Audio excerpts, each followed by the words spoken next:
Question of financial propriety.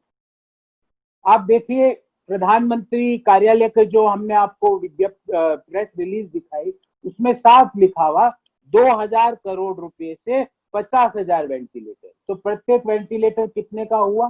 4 lakh रुपए का। ये मैं नहीं कह रहा, प्रधानमंत्री कार्यालय की विज्ञप्ति कह रही है। जबकि एग्वा हेल्थ केयर कंपनी, जिसको कि भारत सरकार ने 10,000 वेंटिलेटर सप्लाई करने का 31 मार्च को ऑर्डर दिया है, वो एग्वा हेल्थ केयर कंपनी के सीईओ और उनके सारे सीनियर मैनेजमेंट जगह जगह के समाचार स्रोतों में आकर जगह जगह के प्रेस कॉन्फ्रेंसेस करके उन्होंने कहा कि हमारा वेंटिलेटर की कीमत एक वेंटिलेटर की 1.5 लाख रुपया। हम प्रधानमंत्री जी से पूछना चाहते हैं कि आप पीएम केयर का खर्चा नहीं बताना चाहते, आपने कह दिया ये हमारा निजी मामला है। हालांकि देश इससे संतुष्ट नहीं है। देश पूछना चाहता है अगर आपका निजी है तो सीएसआर का फंड क्यों लिया आपने?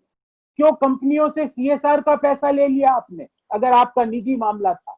और अब आपका निजी मामला है तो आपने एक वेंटिलेटर खरीदने के लिए 4 लाख रुपए एलोकेट किए, जबकि भारत सरकार जिस कंपनी को ऑर्डर दे रही है एग्वा, जिसको 10,000 वेंटिलेटर सप्लाई करने का ऑर्डर दिया गया है, वो बड़े ही कैटेगरिक तरीके से बोल रही है कि प्रति वेंटिलेटर की कीमत 1.5 लाख रुपया।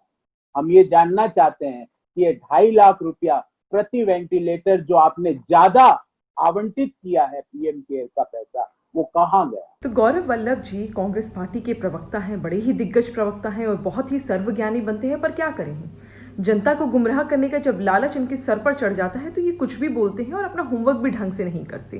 बहरहाल मैं ये समझती थी कि गौरव वल्लभ जी बहुत ही समझदार हैं। आज गौरव वल्लभ जी ने अपनी झूठी वीडियो के माध्यम से वेंटिलेटर्स के सहारे, उनका झूठा सहारा लेते हुए जनता को फिर से एक बार गुमराह करने की कोशिश करी है। उन्होंने कहा है जो सरकार ने वेंटिलेटर्स का ऑर्डर दिया है उसकी महज कीमत 1.5 लाख रुपए है एक वेंटिलेटर की। मान लेते हैं, आपकी बात ऊपर रखते हैं और मान लेते हैं, पर मेरे भाई ये बात तो आप भी जानते होंगे, आप अपने किसी डॉक्टर मित्र से पूछ लेते ये झूठी वीडियो बनाने से पहले कि कितने टाइप्स के वेंटिलेटर्स होते हैं। सिर्फ एक तरह का वेंटिलेटर नहीं होते। आप ही ने कहा 50,000 वेंटिलेटर्स, बिल्कुल सही।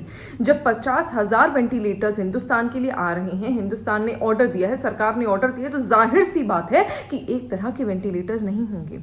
वेंटिलेटर्स के अलग अलग टाइप्स ऑफ वेंटिलेटर्स होते हैं, क्योंकि हर एक व्यक्ति की, हर एक पेशेंट की नीड ऑफ वेंटिलेटर अलग होती है। अब आपको जरा टाइप्स ऑफ वेंटिलेटर्स बता देते हैं, जिसमें इन्वेजिव वेंटिलेटर होता है, नॉन इन्वेजिव वेंटिलेशन होता है, पॉजिटिव प्रेशर वेंटिलेशन होता है, नेगेटिव प्रेशर वेंटिलेशन होता है। और नेगेटिव प्रेशर में तो 2 तरह के होते हैं, आयन लंग और चेस्ट क्यूरेस।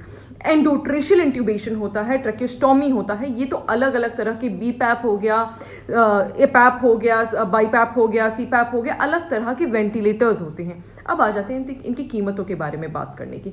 सिर्फ और सिर्फ हम 4-5 कीमतों की बात करें तो ड्रेजर सवाइना है जो 3 लाख रुपीस का आता है। इसके बाद रिसेमेड है जो 2.25 लाख रुपए का है, फिलिप्स ट्रायोलॉजी 100 है जो 3.5 लाख का है, और जीई वेंटिलेशन है जो 2.5 लाख का है। तो अलग अलग वेंटिलेटर्स अलग अलग पेशेंट्स की नीड के अकॉर्डिंग ऑर्डर होते हैं और अलग अलग कीमतें होती हैं। और इसलिए जब आपने एवरेज निकाला तो वो आपके हिसाब से 1.5 लाख रुपए नहीं आया, उसके हिसाब से वो 4-3.5 लाख रुपए इसीलिए आया क्योंकि अलग अलग तरह के वेंटिलेटर्स, क्योंकि ये कांग्रेस की सरकार तो है नहीं ना कि सिर्फ जाफ्ता पूरा करना और एक तरह के वेंटिलेटर्स मंगा लिए जाएं, क्योंकि सिर्फ जनता को दिखाना है कि देखो हमने तो जी वेंटिलेटर्स खरीदे हैं, तो एक तरह के वेंटिलेटर्स मंगा लें और जनता को गुमराह कर दे कि हमने तो 1 लाख वेंटिलेटर्स खरीद लिए, जबकि वो वेंटिलेटर्स सिर्फ और सिर्फ कुछ ही पेशेंट्स का इलाज कर सकते हैं। क्योंकि जो बाकी दूसरे तरह के पेशेंट्स हैं, जिन्हें दूसरे तरीके के वेंटिलेटर्स की जरूरत है, जिन्हें घर पे वेंटिलेशन की जरूरत है, उनके बारे में तो आपने सोचा ही नहीं। तो मेरे भाई, इसमें बहुत सारे वेंटिलेटर्स ऐसे हैं जो आईसीयू में यूज होते हैं, बहुत सारे वेंटिलेटर्स ऐसे हैं जो घर पे भी व्यक्ति यूज कर सकते हैं। ये एक तरह के वेंटिलेटर्स नहीं, मोदी सरकार है, ये जनता के बारे में सोचती है। आप जैसे झूठे लोगों के बारे में सोचना अब तो मुझे लगता है सरकार को भी छोड़ देना चाहिए।